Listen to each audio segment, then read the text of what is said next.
Thank you very much, Congressman. The final question and discussion about CO2 just calls to mind the Congressman's remarks about reparations. So they may not want to go down that road, those that want reparations, because they may be going the different direction than what they're advocating.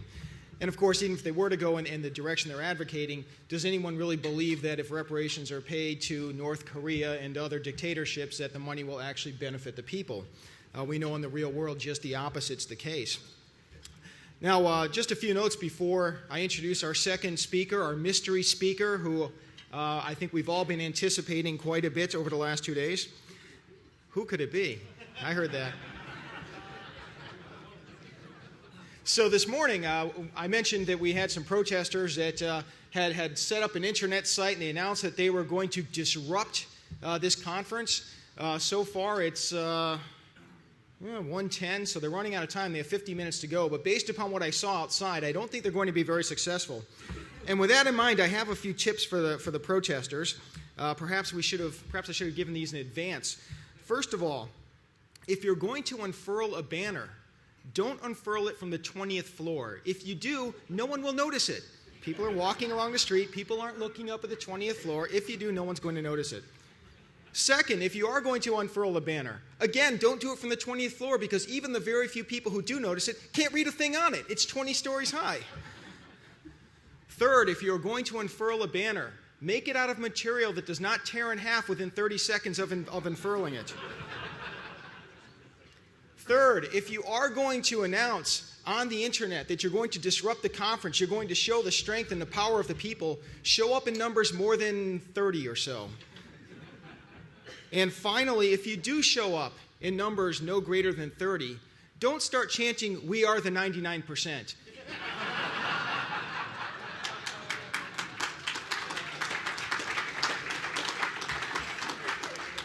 That tells us that even if we round up, there's only 31 of you out there. Now, our next speaker, I have to say, our next speaker is a man who is an outstanding debater. He has left many a global warming alarmist dying in flames, crashing and burning in flames, the victim of his sharp wit and powerful command of climate science. At the same time, as I was watching the protest, we had one guy in some strange black hat. He had the megaphone, and what were the words, Jim? Vermin supreme. Vermin supreme. That's how he described himself. At the same time, though, there was one young gentleman who appeared to be genuinely interested in the science, in the issues, and Lord Monckton, who is our mystery speaker. Round of applause for that.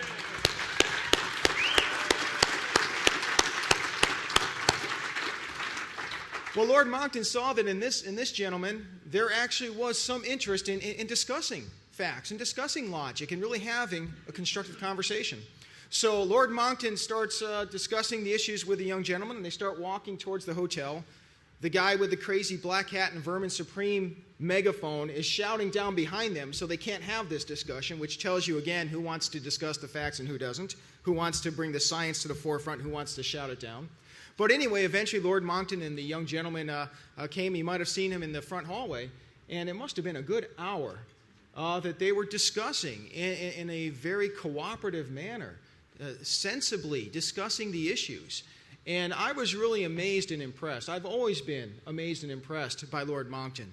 But to see this side of him as well, that not only can he just bring the flamethrower, bring the blowtorch to people who are bringing forth bad science, but the compassionate human side of him. And it's fantastic because we have it on video where the young gentleman, throughout the conversation, especially near the end, is agreeing with everything Lord Monckton said and is apologizing for having these beliefs and views. So fantastic job, Christopher.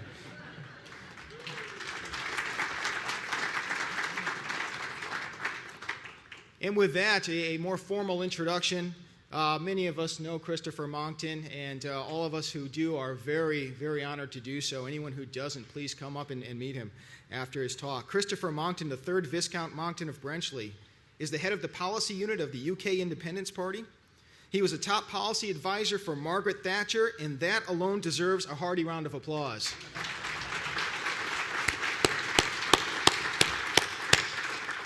He is a prolific writer on climate issues and is the bane of many a misguided global warming alarmist who, as I mentioned before, has gone down in flames under Lord Monckton's sharp wit and powerful command of climate science. Ladies and gentlemen, Lord Christopher Monckton.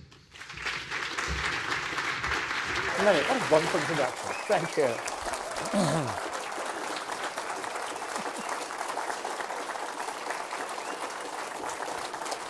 Cool. Thank you. My lords, that's me. Congressman Sensenbrenner, what an honour it is to follow you, sir, and how marvellous it is that people of the Congressman's outstanding clarity of vision, humility of person, and profound knowledge of the scientific, economic, and political questions should be here with us today. Can we give him a proper round of applause, please?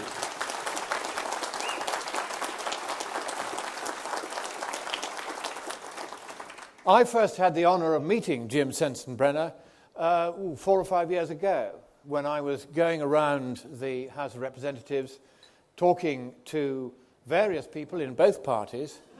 And when I met Jim, I instantly realised that here was one of the finest political minds I had ever met and the best reader of the political map that you will find in either House of Congress. He also has the largest majority against his opponents in the House of Representatives. He is truly an outstanding leader, and your country is very lucky to have him, and we should like to have him. But alas, we can't. It is not easy, as Jim will know, certainly as Joe Bast and the Heartland Institute will know, as Anthony Watts will know, as Fred Singer will know, as all of you who come here time and again because you have had the courage to stand up and speak quietly and authoritatively and knowledgeably the truth. It is hard to do that. It's particularly hard if, like me, you have absolutely no scientific qualification to do so. But I have been inquiring very carefully into what you do need in order to be taken seriously in this country and to convey a message and be expected to be listened to. And I have concluded that what one needs to have is a freshly minted Hawaiian birth certificate.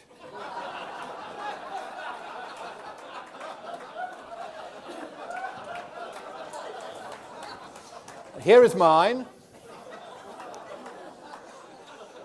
I was born in the military hospital in Hawaii.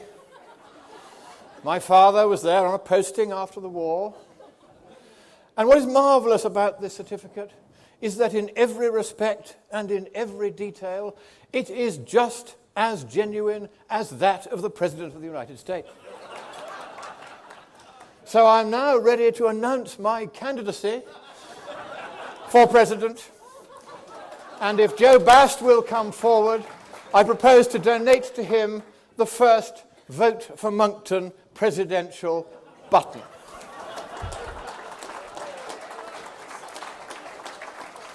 There you go.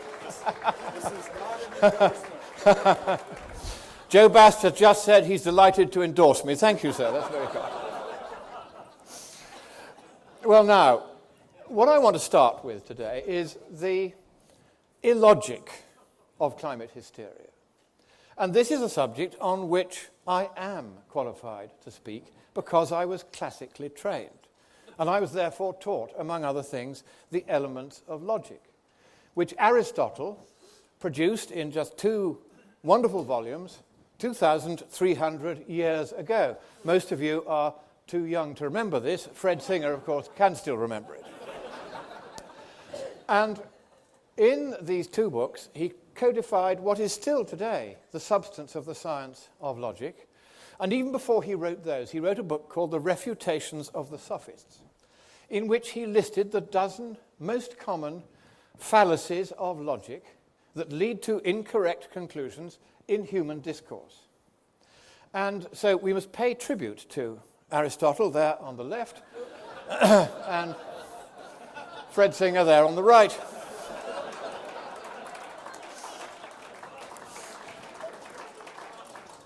you will see they are almost certainly related.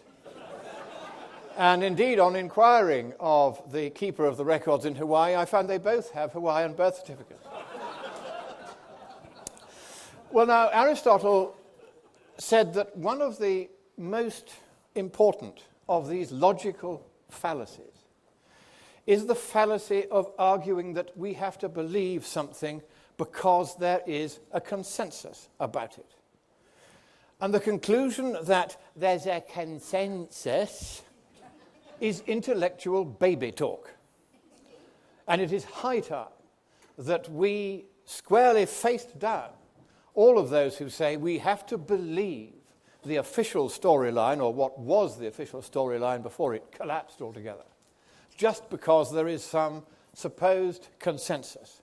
Even if there were a consensus, that would tell us nothing about the truth of the proposition about which the consensus is said to consent. And then they say, oh, but of course, it's a consensus of experts, an expert learned society. And that is our old friend, the argumentum ad verecundiam, the argument from appeal to authority, mentioned by several speakers earlier in the conference today, the argument from reputation. Anyone who has read the ClimateGate emails will no doubt agree with me that if the people who were writing those emails had a reputation, they didn't deserve it, and they certainly weren't acting in accordance with it. So the argument from reputation is another of the logical fallacies spelt out by Aristotle.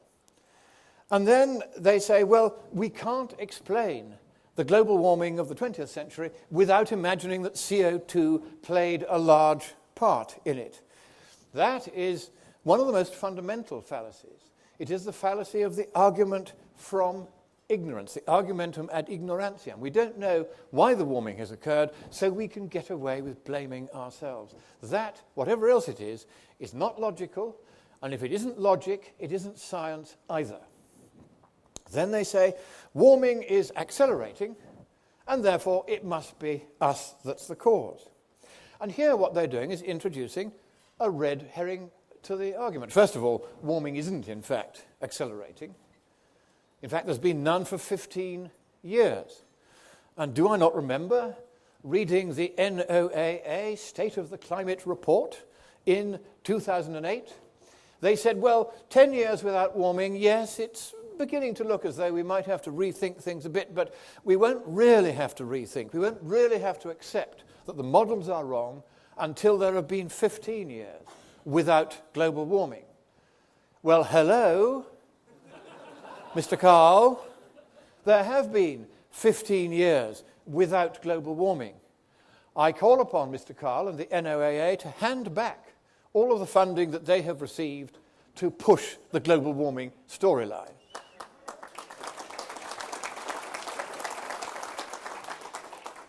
So that's the ignoratio elenchi, as the medieval schoolmen were later to call it. Then we have, oh yes, this is a nice one. What about the cuddly polar bears? The cuddly bears. Very sweet, the cuddly polar bear. Oh, for heaven's sake. First thing is, polar bears are not cuddly.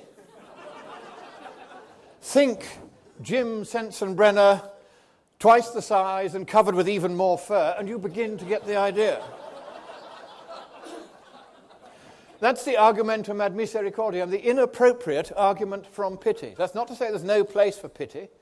We have to feel very sorry for James Hansen, because he was saying in an article in our Marxist newspaper, The Guardian, a couple of years ago, that sea level was going to rise by 75 metres. Now, being foreigners, you won't know what a metre is.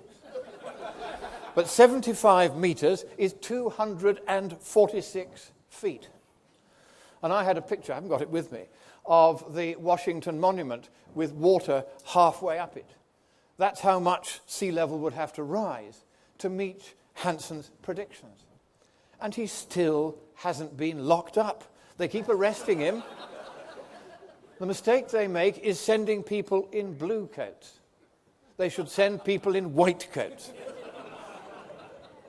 Then we have, oh yes, we add CO2 to the air. It causes warming. And so the observed warming we've seen over the last 150 years is all our fault. Now, this is the argument from the fallacy of false cause, the post hoc ergo propter hoc fallacy.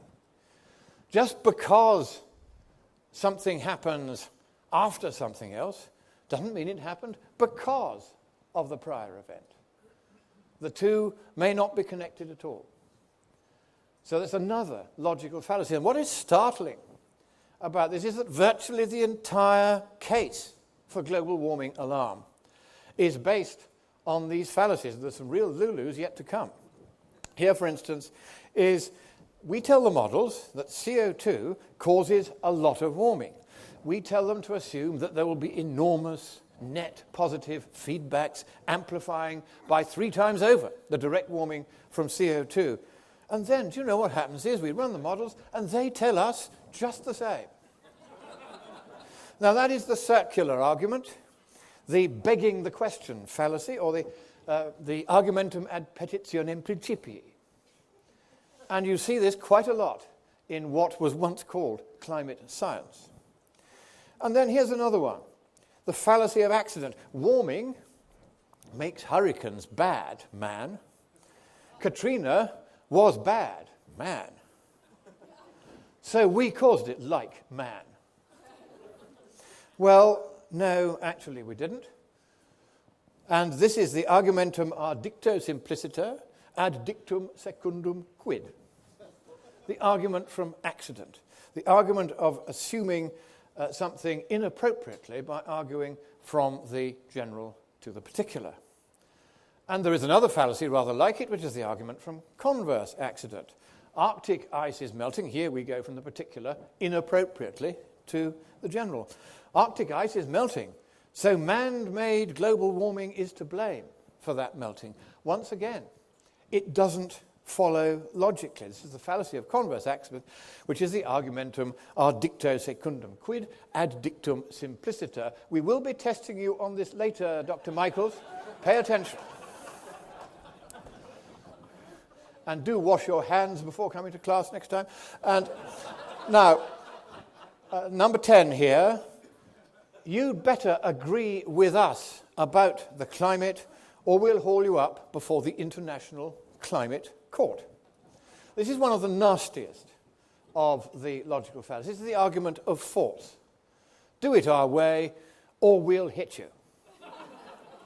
And it's totally inappropriate that they should do this. And you may think the trouble with Monckton is that he is prone to overstate his case.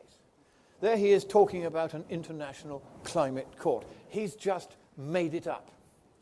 Well, here are the 3 principal conclusions which were included until I got at it in the negotiating draft of the Durban round of the endless annual UN climate conferences. They were going to give rights of legal personality to Mother Earth. I kid you not. If you go to Tibet, there you will see an enormous mountain. We call it Mount Everest, after the guy who first realized, he was the Surveyor General of India, that it was the tallest mountain in the world. And the Tibetans call it Tsumu Langma, the goddess Mother Earth. Well, Tsumu Langma now has, or would have, if we hadn't stopped it, rights of legal personality so that they could sue, of course, only the countries of the West for hurting Mother Earth. And they were going to do this in, I kid you not, an international climate court. They were actually going to set up this institution. The EU, as Roger Helmer will tell you later, and I'm delighted that he is with us today, he's been a very sound, conservative member of the European Parliament, deeply and profoundly sceptical of this global warming nonsense. He has now had the sense to realise that there is no place for rational science under today's Conservative Party, and he has joined me in the United Kingdom Independence Party. Welcome, sir.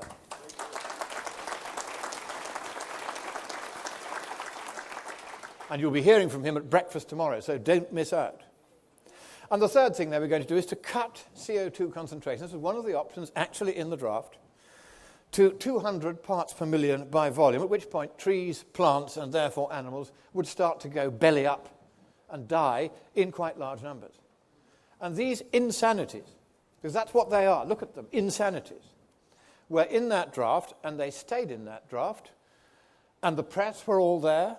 Not one news medium reported anything that was in the actual negotiating draft. Was it because it wasn't available to them? No. They tried to keep me out of the conference, so I hired a plane and parachuted in from a height of 10,000 feet. And then they couldn't very well say no, so I got in. I got a copy of this document. And I wrote on Anthony Watts's splendid blog, What's Up With That, a summary of what was in it. Can we have a really good round of applause for Anthony and his wonderful work?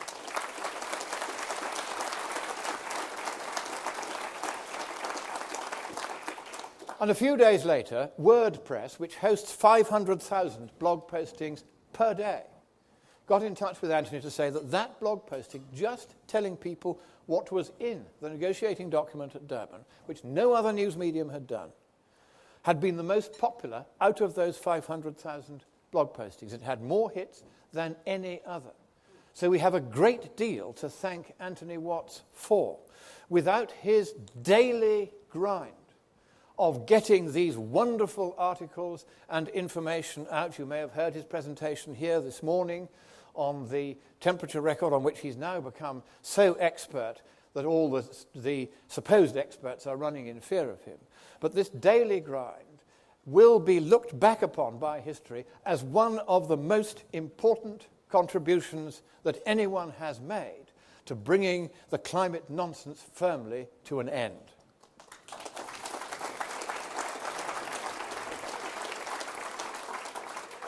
And then one more of these logical fallacies. Monckton says he's a lord. Parliament's clerks say he's not. So he's wrong about the climate. Well, one thing I did in Australia last year when I had a debate on this was to produce my passport. And I got someone to read out, who would like to come up and just read out the magic words in the box which says who the holder of this passport is. Pat, come along, you're very good at reading. Nice, clear voice, face the class, good boy.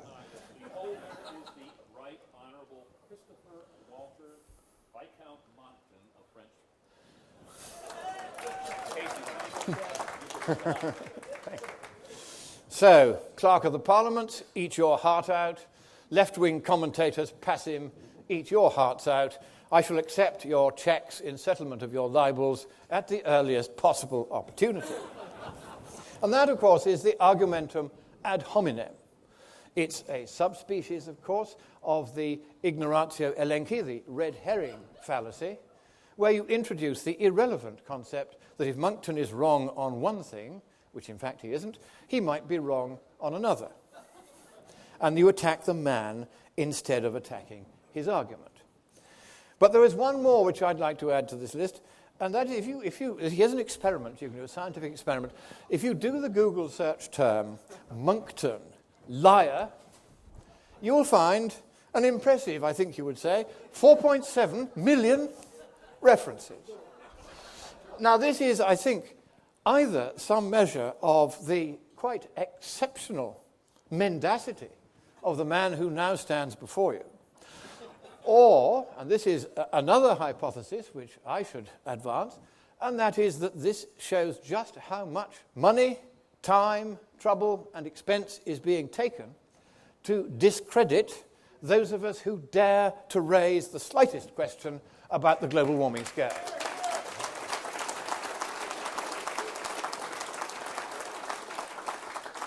Well, I have this to say to those bullies. It is you that are the liars, because as I shall show, it isn't happening as you said it would. So there. Yaboo. I thought I'd better just do a field test on this, so I put in Lindzen liar. I don't think he's here today, but Lindzen liar. Only 3 million references. So, Dick Baby, if you're watching this, you've got a lot of work to do to catch up. Well, no, it isn't happening as predicted, as I was saying, and I'm going to run very quickly through this because here I'm preaching to people who know more about the climate than I do. But here, for instance, is David Evans' casting up of the rate at which the Argo bathythermographs, all 3,000 of them, say the oceans are accumulating heat, compared with the predictions of the IPCC, which are 4.5 times exaggerated. Here, for instance, is the sea level. The green cartouche there shows you what it was over the last year, just before the Envisat satellite died, a very inconvenient satellite. And it shows that sea level last year, yes, I know I'm a number one, dear.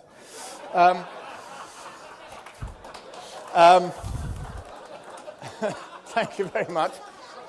And yes, hold up the other one, vote for me. Right. And likewise, the impressive trend over the last 8 years in global warming is at a rate equivalent to just 1.3 inches per century. The trouble is, this is, in fact, rather a serious rate of sea level rise because it's going to rise over my spats and spoil them. And then we have hurricanes, quieter than for 30 years. We have sea ice extent globally, virtually going nowhere in 30 years. We have methane in the last 10 years, once Putin had gone along with his duct tape and chewing gum blocking up all the holes in the Soviet methane pipeline. Methane concentration stabilized, and that's no longer really a problem. Then, oh yes, the IPCC, the temperature itself. There was their range of forecasts, high, middle, and low, in their 1990 first assessment report. They did this with models, you know, so it must be right, except that events have proven that it wasn't. And there's in any case no scientific rationale whatsoever for assuming the problems they say will happen. Here, for instance, right across your screen is the Drake equation. It's an equation in about a dozen unknowns.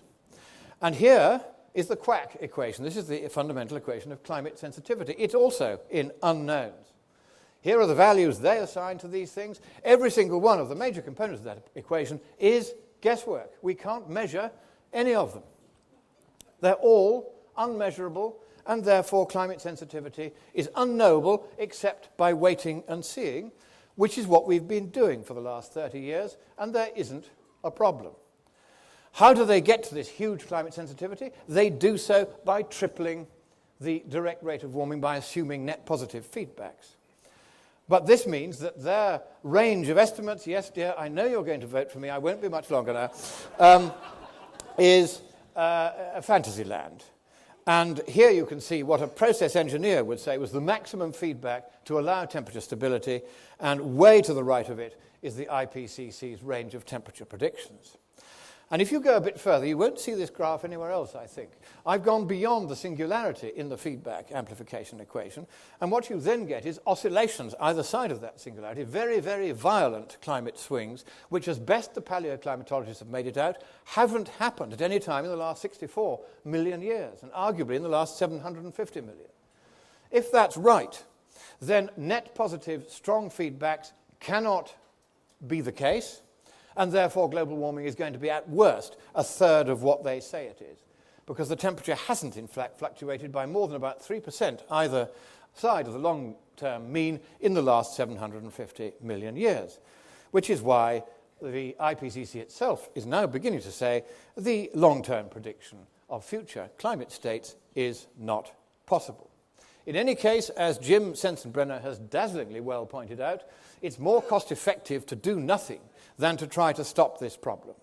No policy to abate global warming by taxing, trading, regulating, reducing, or replacing CO2 will in any way be more cost-effective solely on grounds of climate mitigation. There'd have to be other reasons for the policy, or you shouldn't do it. Strategies that are inexpensive enough to be affordable will be ineffective. If they're costly enough to be affordable, they will be effective, rather, they will be unaffordable. Focused adaptation would be the way forward, even if we had anything to adapt to. And here is a real precautionary principle. The cost of the premium exceeds the cost of the risk, so don't insure. And this is my contribution to the new billboard campaign of the Heartland Institute. Che Guevara doesn't believe in global warming, so why do you?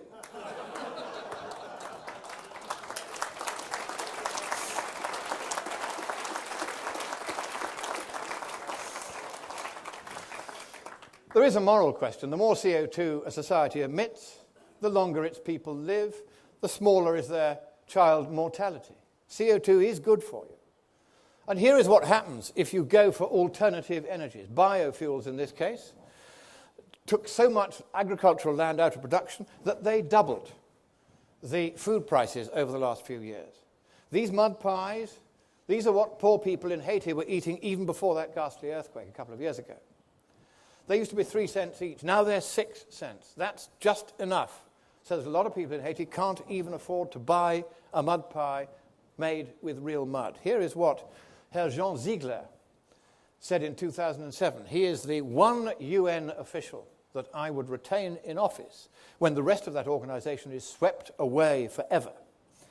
He says this: when millions are going hungry, it is a crime against humanity that food should be diverted to biofuels. Quite right.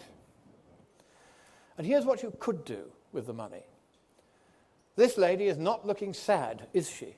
She's just had her sight restored after a bout of trichiasis, an acutely painful disease which causes the eyelashes to grow in upon the eye, and it makes you go blind. It's caused by infection with a parasite.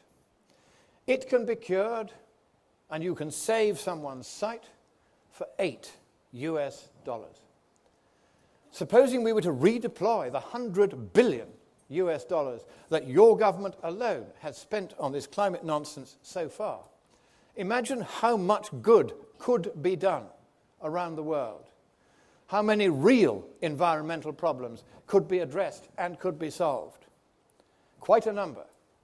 So there is a moral consideration here, and it's one which, again, Jim Sensenbrenner usefully touched upon when he said that it is the truth that we should be trying to reach, the truth which you have so gallantly upheld against all the smears and the lies and the ad hominem attacks and the attacks on your funding that have been going on for years and years and years. And I am proud to be here with people who care about the hungry folk in Africa, who care about getting the science right and the economics right and the policy right, who don't care about whether what is right and true is fashionable because they're so busy caring that it is right and true.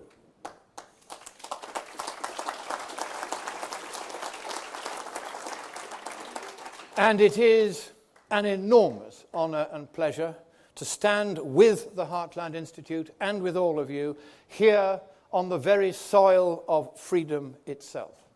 We all know the threats to our freedom and to the freedom that your founding fathers wished your country to have, that are posed first by these attempts at telling us we have a climate problem caused by the capitalist West, and then that we have a sustainable development problem caused by the capitalist West. I shall be there in Rio to stop them.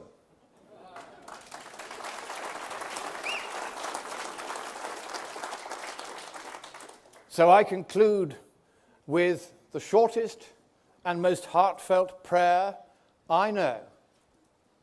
God bless America.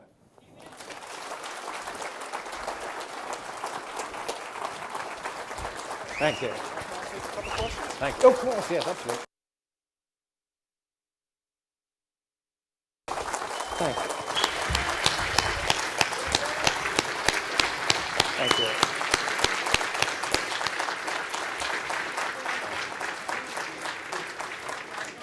And I'm happy to announce that Lord Monckton will take, we have time for a couple questions, so just a couple, but hey. Sorry. Hello, I'm Carolyn Gerwin. I'm from Central Illinois. And my question is about the state of things in the European Union with regard to renewable energy. It seems that Spain and a variety of countries have pulled back from public funding of that technology. Even China has now announced that they will not be focusing on wind and solar anymore. What is the forecast for the United Kingdom?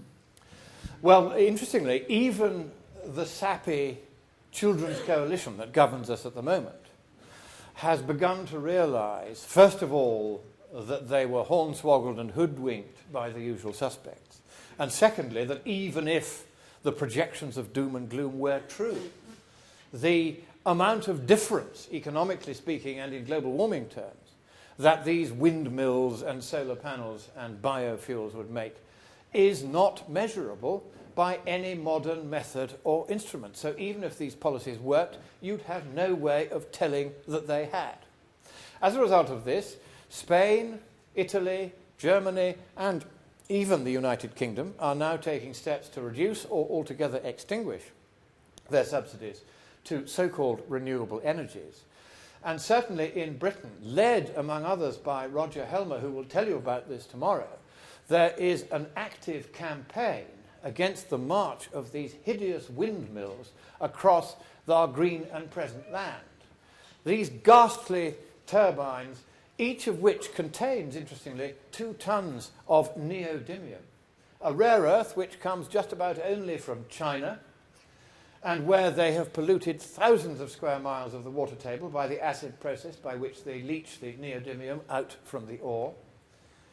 The real environmental damage done by these windmills starts with the production of the materials used to make them. You then have the wreckage of the countryside as they put these things up, and classical views that were once beautiful and unspoilt are destroyed forever by these hideous, rusting, collapsing towers, most of which don't work most of the time. And people are also getting ill by living near them, but farmers have learnt that they're quite easy to sabotage. You can make a mechanism that goes on the power take-off of your tractor, and it whips up a flail, which wraps itself round the rising blade of the turbine, causes an asymmetric loading on the gearbox, which, not being made of ceramic, promptly tears itself apart, and a very satisfactory disintegration immediately ensues. Now, of course, I am not in any way advocating such destruction. Oh, no, not me. Never would I suggest that you do such a thing. But it is noticeable, if you plot it statistically, that the windmills that are failing most often are the ones near where people live. So the windmills are on their way out, solar panels are on their way out, and we will soon get back to generating real electricity, reliable baseload electricity, which comes really from 2 sources, fossil fuels and nuclear power. We have one final question. Taylor? Yes, I would like to know where we can all get the campaign buttons, and if you have T-shirts as well. Madam, we do have T-shirts, and if you'd like to come and get a campaign button, do come up and collect it now. Well done. Give her a round of applause. Come on. That's it. All right, well, thank you very much, Lord Monckton. There you go. One final round of applause. Thank you. Two final very important notes. First of all, whether you're in the audience, whether you're online and would like more information, have any questions, want to present feedback, you can contact us. You can find it on the Heartland website, heartland.org. You can also contact Jim Lakely, our Public Relations Director, jlakely@heartland.org. You can contact me, James Taylor, jtaylor@heartland.org. Second, our next session will be meeting at the top of the hour, and we are going to be on the 3rd floor as we were before. So thank you very much. Thank you, our 2 fantastic speakers.